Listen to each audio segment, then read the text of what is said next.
নমস্কাৰ। আপোনালোকৰ কেনেকুৱা খবৰ খাতি? মোৰ ভাল। যিসকলৰ পুলিচৰ ৰিজাল্ট দিলে, মোৰ ৰিজাল্ট ভাল হৈছে। আছাম পুলিচ মই এবিধ কোৱালিফাই কৰিছোঁ, এবিধ মই পাইছোঁ। যোৱাকালি মই ৰিজাল্টটো যিহেতু কামত আছিলোঁ, কামতে মই পাইছোঁ ৰিজাল্ট। মই ঘৰত নাছিলোঁ। তাৰপিছত মানে 5টামান বাজিছে আৰু ঘৰ পাওঁতে। কামতে ৰিজাল্টটো পালোঁ বাৰু, ভাল লাগিলে। আৰু যিসকলে পাইছে তেওঁলোককো মোৰ ফালৰ পৰা অভিনন্দন জ্ঞাপন কৰিলোঁ। আৰু যিসকলে পোৱা নাই তেওঁলোকো হতাশ হ'বৰ প্ৰয়োজন নাই। কষ্ট কৰক, পাবই। খালি আপোনালোকে বিশ্বাসটো ৰাখিব। চেল্ফ কনফিডেন্সটো বহুত ইম্পৰ্টেণ্ট হয়। আৰু আপোনালোকৰ যিটো কামটোৰ ওপৰতো বহুত ডিপেণ্ড কৰে। অ'কে। আৰু ভগৱানৰ ওপৰত বিশ্বাস ৰাখিব, আধ্যাত্মিক যিটো ভাৱ সেইটো ৰাখিব লাগে। মই 2019 চনৰ পৰা ট্ৰাই কৰি 2021 চনত দিছিলোঁ, সেইবাৰ কম পালোঁ নম্বৰ। তাৰপিছত আপোনাৰ 2022-23 ওলাইছিলে, তেতিয়া মই আপোনাৰ 51.33 পাইছিলোঁ। পইণ্টৰ কাৰণে মই ৰিটেন কোৱালিফাই হ'ব নোৱাৰিলোঁ, মানে ৰিটেনলৈ যাব নোৱাৰিলোঁ। তাৰপৰা এইবাৰ মই 52.68 পাইছোঁ। তাৰপিছত মই ৰিটেন কোৱালিফাই কৰিলোঁ। ৰিটেন কোৱালিফাই পিছত ভাইভালৈ দিলোঁ। ভাইভা দিয়াৰ পিছত আজি ৰিজাল্টটো, যোৱাকালি ৰিজাল্টটো মই পাইছোঁ। এইটো মোৰ ৰিজাল্ট। এইটো মোৰ ৰিজাল্ট হয়। এইবিধ মই চিলেক্ট হৈছোঁ। অ'কে। বহুতে হাঁহিছিলে বা ইনচাল্ট কৰিছিলে যে ইমান ক্ষীণ ল'ৰা, চাকৰি পাবি জানো? গতিকে এইবিলাক ইমান মাথা মাৰি কাম নাই। খালি চাইলেঞ্চ ইজ দ্য বেষ্ট হয়। অ'কে। আপোনালোকে মনে মনে থাকক।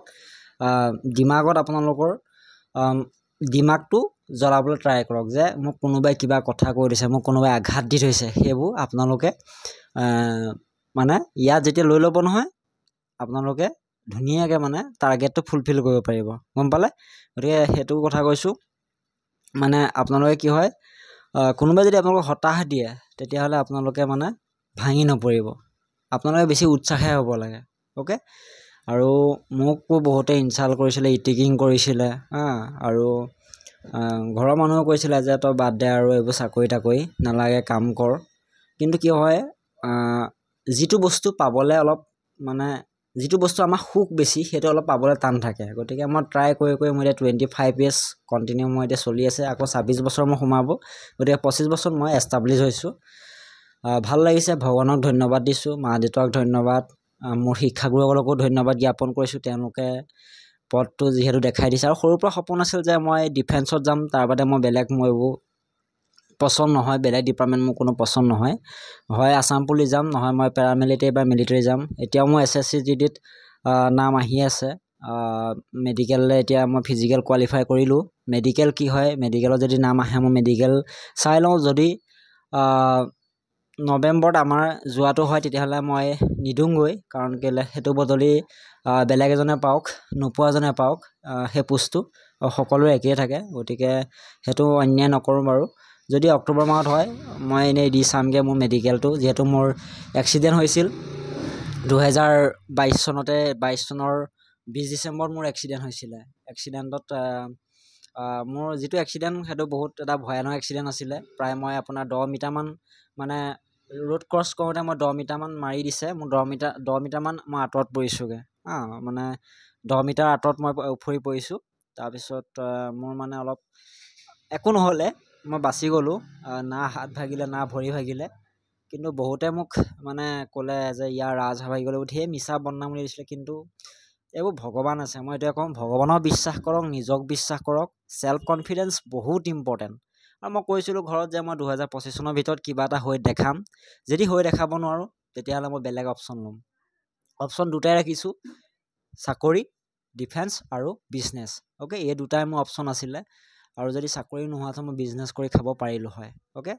কিন্তু মোৰ সপোন ফাৰ্ষ্ট ড্ৰিম আছিল যে মই জইনিং কৰিব লাগিব আছাম পুলিচ বা ডিফেন্সৰ, পেৰামিলিটাৰী হওক বা মিলিটাৰী নোৱাৰিলোঁ। তেতিয়া মোৰ গাইডেন্স নাছিলে। কষ্ট কৰিব মানে এইবোৰ কেনেকৈ কৰিলে কি হ'ব, মই ইমান গাইড পোৱা নাছিলোঁ।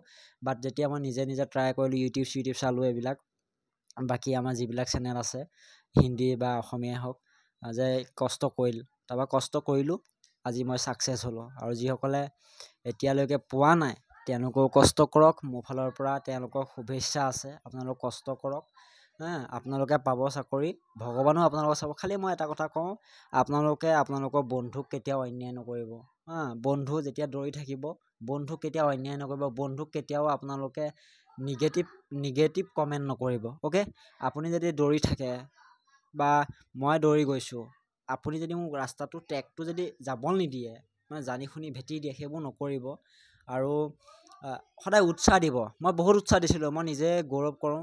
আমাৰ তাত ফিল্ডত আমাৰ বহুত মোৰ ভণ্টি দুগৰাকী, বা এগৰাকী দৌৰিব আহে, মই সিহঁতক ছাপোৰ্ট কৰোঁ। সিহঁতৰ লগত মই নিজে ৰানিং কৰাৰ পিছত সিহঁতৰ লগত মই দৌৰি দিওঁ, বুজিছা নাই। মই বহুত সিহঁতক ছাপোৰ্ট কৰোঁ আৰু মোৰ লগৰখিনিকো মই ছাপোৰ্ট কৰোঁ। আজি তাৰ মই ৰিজাল্ট মই পাইছোঁ। গতিকে সত্যত থাকিব, শুদ্ধ পথত থাকিব, আপুনি ছাকচেছ হ'বই। এবাৰ নহয়, দুবাৰ নহয়, 3বাৰ হ'ব। মই আছাম পুলিচত 3বাৰ এটেম্প কৰিছোঁ। ফাৰ্ষ্ট এটেম্প কৰিছিলোঁ, সেইবাৰ নাপালোঁ। ছেকেণ্ড এটেম্প কৰিছিলোঁ, সেইবাৰ ৰিটেন কোৱালিফাই নহ'লে। থাৰ্ড এটেম্প, আজি মই ছাকচেছ। ভাল লাগিছে, বহুত কষ্ট কৰি পাইছোঁ। আৰু যিখিনি SSC GD এতিয়া ফিজিকেল ক্লিয়াৰ কৰি থৈছে, তেওঁলোক মেডিকেল দিবলৈ গৈ আছে। নৱেম্বৰ ফাৰ্ষ্ট উইক আৰু ছেকেণ্ড উইকৰ ভিতৰত হৈ যাব। গতিকে আপোনালোকৰ যদি কিবা আছে, দাঁত চাত যদি কিবা প্ৰব্লেম আছে, দাঁতখিনি ৱাছ কৰি লওক। আৰু দাঁতৰ যদি কাৰোবাৰ প্ৰব্লেম আছে, সেইখিনি ঠিক কৰি লওক। কাৰণ দাঁতৰ মানে এইটো